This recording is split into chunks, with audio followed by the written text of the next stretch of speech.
दोस्तों, आज के इस वीडियो में हम बात करने वाले हैं कि प्रॉपर्टी को आप कैसे ट्रांसफ़र कर सकते हैं।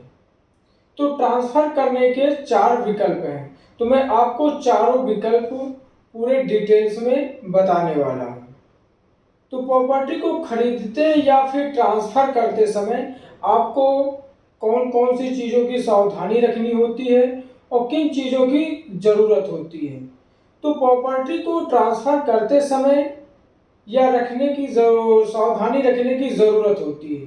तो प्रॉपर्टी ट्रांसफ़र करने के 4 तरीके हम आपको बताने वाले हैं, जिसमें है सेल डीड, उसके बाद होता है गिफ्ट डीड, उसके बाद होता है रिलायंसमेंट डीड और विल डीड होती है। तो ये विकल्प मैं आपको पूरे डिटेल्स में बताने वाला हूँ।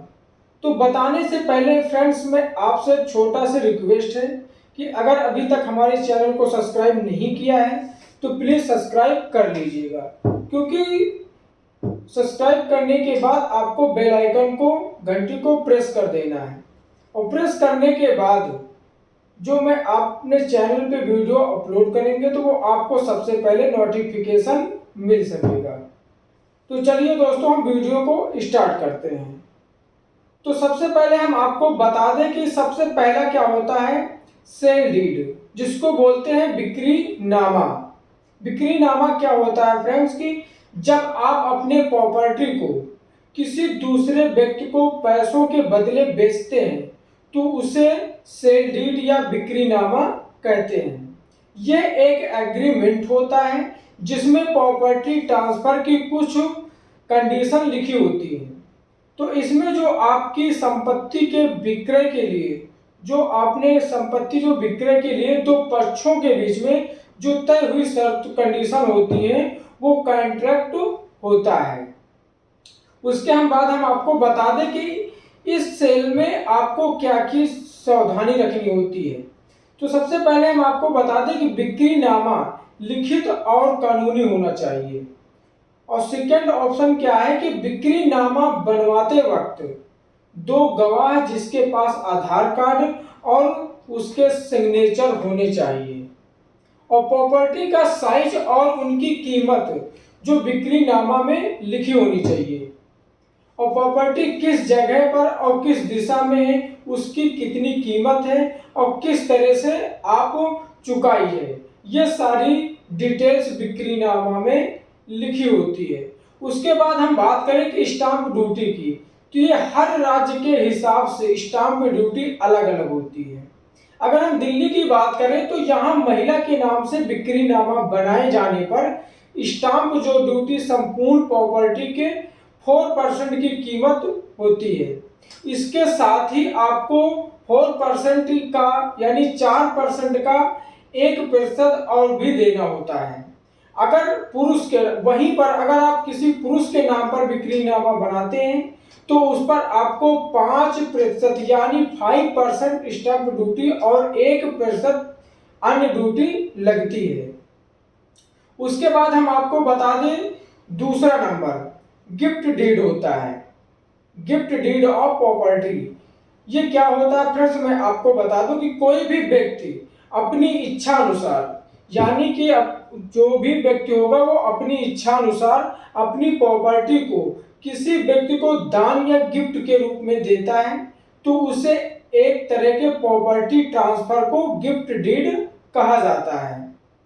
और इस तरह के प्रॉपर्टी ट्रांसफर में प्रॉपर्टी के बदले में कुछ भी नहीं लिया जाता है। अगर सामने वाला व्यक्ति उस प्रॉपर्टी के बदले कोई भी कीमत लेता है तो गिफ्ट का अर्थ संपट हो जाता है। तो मैं आपको बता दूं गिफ्ट डीड में आपको किस चीज की सावधानी रखनी होती है। तो गिफ्ट डीड में जो भी सेल डीड की तरह ही लिखित और कानूनी बिक्रीनामा बनाया जाता है। तो बिक्रीनामा में प्रॉपर्टी का विवरण स्पष्ट रूप से किया जाना चाहिए। तो गिफ्ट डीड बनाने के लिए दो गवाहों की जरूरत पड़ती है जिनके पास आधार कार्ड हो। उसके बाद है stamp duty. Stamp duty on gift deed. Gift deed के माध्यम से ट्रांसफर की गई प्रॉपर्टी पर भी स्टाम्प ड्यूटी आपको देनी होती है। तो इस पर उतनी ही स्टाम्प ड्यूटी लगती है जितनी की सेल डीड पर बनाते वक्त ली गई थी। उसके बाद हम फ्रेंड्स बता दें कि रिलायंस क्यूब डीड, जिसको बोलते हैं हिंदी में त्यागनामा। त्यागनामा क्या होता है फ्रेंड्स? जब किसी प्रॉपर्टी का मालिक अपनी इच्छा से अपने हिस्से की प्रॉपर्टी को त्याग करके उसे दूसरे हिस्सेदार को दे देता है तो उसे आप रिलायंस क्यूब डीड कहते हैं, जिसको हम त्यागनामा कहते हैं। जैसे कि हिंदू प्रॉपर्टी एक्ट के तहत आप अपने बड़े भाई या ब्लड रिलेशन, जिसको सगे संबंधी बोलते हैं, किसी रिश्तेदार के नाम पर अपनी प्रॉपर्टी दे सकते हैं। जैसे कि आपके घर में दो भाई हैं और आप दोनों के हिस्से में बराबर जमीन है, तो ऐसे में क्या होता है फ्रेंड्स, मैं आपको बता दूं कि अगर आप चाहते कि अपनी प्रॉपर्टी भी अपने भाई को दे दे तो वो प्रॉपर्टी ट्रांसफर रिस्क्लाइन किस डीड यानी त्यागनामा के तहत होगी। तो इसमें आपको अपनी पूरी प्रॉपर्टी को ट्रांसफर करना होगा। और इसमें मैं फ्रेंड्स बता दूं कि stamp duty on rescues deed, reliance cube deed, इस तरह की प्रॉपर्टी ट्रांसफर करने पर राज्य के अनुसार नाम पत्र की एक फीस लगती है। तो इसमें काफी कम स्टाम्प ड्यूटी के साथ आप प्रॉपर्टी ट्रांसफर कर सकते हैं। उसके बाद है चौथा नंबर होता है फ्रेंड्स की विल या वसीयत, जिसको मैंने अभी तक बताया था कि अभी थोड़ी समय पहले बताया कि विल क्या होता है फ्रेंड्स? वसीयत। तो वसीयत एक ऐसा डॉक्यूमेंट्स होता है जिसमें यह लिखा होता है कि प्रॉपर्टी के मालिक की मृत्यु के बाद उस प्रॉपर्टी पर किसका अधिकार होगा। वसीयत प्रॉपर्टी और बिजनेस दोनों के लिए बनाई जाती है, जिसके जरिए एक व्यक्ति अपनी इच्छा से अपनी मृत्यु के बाद अपनी चल या अचल संपत्ति को अधिकार में दूसरे व्यक्ति को सौंपता है। और वसीयत में लिखने वाली कुछ कंडीशन जो होती हैं मैं आपको बता दूं कि जैसे कि वसीयत बनवाने वाले की जो उम्र होगी, जो उनकी एज होगी, वो 18 साल से अधिक होनी चाहिए। अगर वसीयत लिखित में होनी चाहिए, इसकी एक कॉपी रजिस्ट्रार और दूसरी कॉपी आपके पास होनी चाहिए। अगर वसीयत में 2 गवाहों के सिग्नेचर भी होने चाहिए।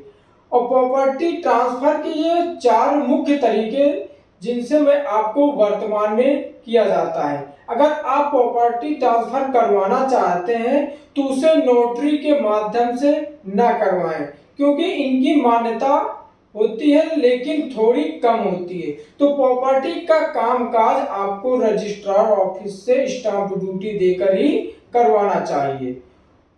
तो इस तरीके से फ्रेंड्स आप अपने प्रॉपर्टी को ट्रांसफर कर सकते हैं। अगर आपको प्रॉपर्टी या आप ट्रांसफर करने से संबंधित आपको कोई भी सुझाव हो तो हमें कमेंट बॉक्स में लिखकर जरूर बताइएगा फ्रेंड्स। मिलते हैं आपको ऐसे एक नई जानकारी के साथ, तब तक के लिए जय हिंद।